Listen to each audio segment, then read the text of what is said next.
Halo Sobat Investor, kembali berjumpa lagi di program editorial yang akan membahas tajuk utama pemberitaan yang tersaji di idxchannel.com dan IDX TV bersama saya yang Faisal, redaktur pelaksana idxchannel.com. Ya Sobat Investor, bagaimana kabar Anda hari ini? Bagaimana pula kabar koleksi portofolio Anda? Di tengah tren pelemahan yang masih terus menghinggapi indeks harga saham gabungan atau IHSG, seiring dengan cukup kencang dan konsistennya aksi jual yang digelar oleh sejumlah pelaku pasar, baik sebagai bentuk ambil untung maupun mitigasi risiko atas deretan sentimen negatif yang tersedia di pasar saham domestik. Tak hanya melemah, volume perdagangan yang cukup terbatas juga terus terjadi di pasar, yang menunjukkan bahwa pelaku pasar lebih tertarik untuk mengambil posisi wait and see dengan menahan diri dan menunggu perkembangan yang terjadi dalam beberapa waktu ke depan. Sehingga dengan kondisi pasar yang cukup riskan dan serba terbatasnya aktivitas yang ada, strategi seperti apa yang bakal Anda jalankan guna memitigasi risiko sekalian memaksimalkan cuan yang bisa didapat. Ya, untuk semakin melengkapi referensi Anda dalam menata strategi tersebut, kali ini kami masih akan membahas terkait update terkini dari Menara Radius Prawiro dan Syafruddin Prawira Negara di bilangan MH Tamrin yang merupakan kantor pusat Bank Indonesia, di mana sederetan nama mulai berbunculan untuk menggantikan posisi Peri Warjio yang sebelumnya telah resmi mengundurkan diri dari posisinya sebagai Gubernur Bank Indonesia. Dalam hal ini, Presiden Republik Indonesia Prabowo Subianto juga dipastikan telah memberikan restunya atas keputusan pengunduran diri yang telah diambil oleh Peri Warjio. Sehingga perannya kini untuk sementara waktu diisi oleh Deputi Gubernur Senior Destri Damayanti yang ditunjuk sebagai pejabat gubernur sementara dan bertugas untuk memastikan bahwa seluruh tugas dan peran Bank Indonesia dalam ekosistem keuangan dan perekonomian nasional tetap berjalan dengan baik, meski tengah terjadi perubahan struktur kepemimpinan di level tertingginya. Dalam pernyataan terbarunya, Destri juga menyatakan bahwa sejauh ini belum ada nama calon yang disiapkan untuk menjadi suksesor dari Peri Warjio. Dalam hal ini, Destri menyatakan bahwa pihaknya hanya bisa memastikan bahwa seluruh proses pergantian pemimpin Bank Indonesia ini bakal dijalankan sesuai dengan mekanisme yang berlaku, sebagaimana yang telah diatur dalam Undang-Undang Bank Indonesia. Destri menjelaskan bahwa sesuai undang-undang, nantinya mekanisme pergantian bakal diawali dengan proses penjaringan calon Dewan Gubernur, yang selanjutnya Presiden akan menetapkan calon yang terpilih untuk dimintakan persetujuan dari Dewan Perwakilan Rakyat atau DPR. Sementara untuk proses penjaringan itu sendiri, Destri sebagai pihak yang dipercaya sebagai pejabat gubernur sementara justru dinilai sebagai salah satu sosok yang layak dijagokan guna mengisi kekosongan posisi Gubernur Bank Indonesia sepeninggal Peri Warjio. Penilaian tersebut diantaranya disampaikan oleh Wakil Ketua Komisi 11 DPR RI Muhammad Hekal, yang menilai bahwa sebagai sosok Deputi Gubernur BI yang paling senior dan penuh pengalaman, sosok Destri memang sudah sepantasnya dipercaya guna melanjutkan estafet kepemimpinan Bank Indonesia demi menjaga stabilitas nilai tukar rupiah ke depan. Dengan memilih pengganti Peri dari deretan Deputi Gubernur, juga dianggap Hekal sebagai pilihan yang realistis demi menjaga keberlangsungan kebijakan karena sosok Destri selama ini juga telah berproses bersama dengan Peri Warjio dalam menetapkan arah kebijakan Bank Indonesia selama ini.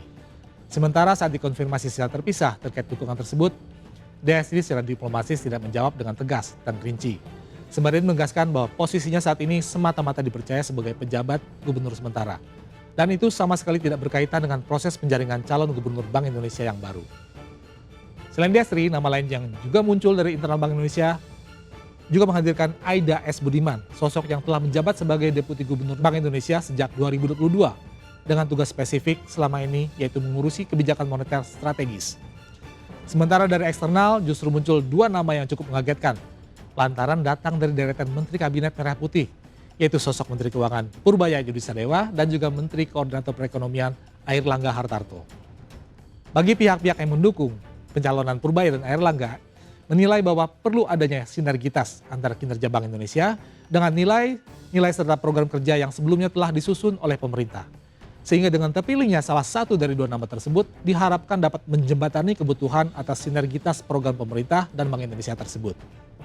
Di lain pihak, saat dikonfirmasi terkait spekulasi tersebut, Purbaya justru menyampaikan komentar santai, di mana mantan Kepala Lembaga Penjamin Simpanan atau LPS itu mengaku bahwa soal isu yang berseliweran tersebut sebagai hal yang sudah sangat sering melingkupi kehidupannya. Karenanya Purbaya mengaku tidak terlalu ambil peduli dan fokus saja pada mekanisme pergantian Gubernur Bank Indonesia sebagaimana yang telah diatur oleh undang-undang.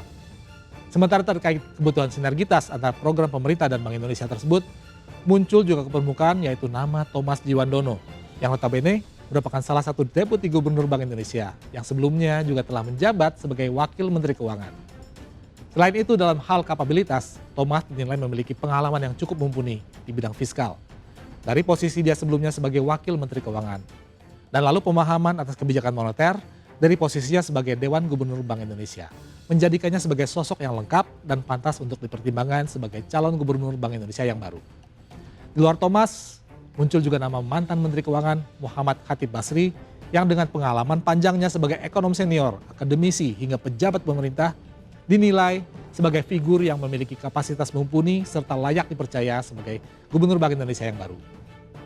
Sementara jika Thomas dan Khatib memiliki rekam jejak yang cukup panjang di bidang fiskal, di lain pihak muncul juga nama Burhanuddin Abdullah yang notabene merupakan mantan Gubernur Bank Indonesia, sehingga memiliki kapabilitas di bidang moneter yang tidak perlu diragukan lagi, serta justru sangat bisa diandalkan di tengah tekanan ekonomi yang selama ini masih terus terjadi.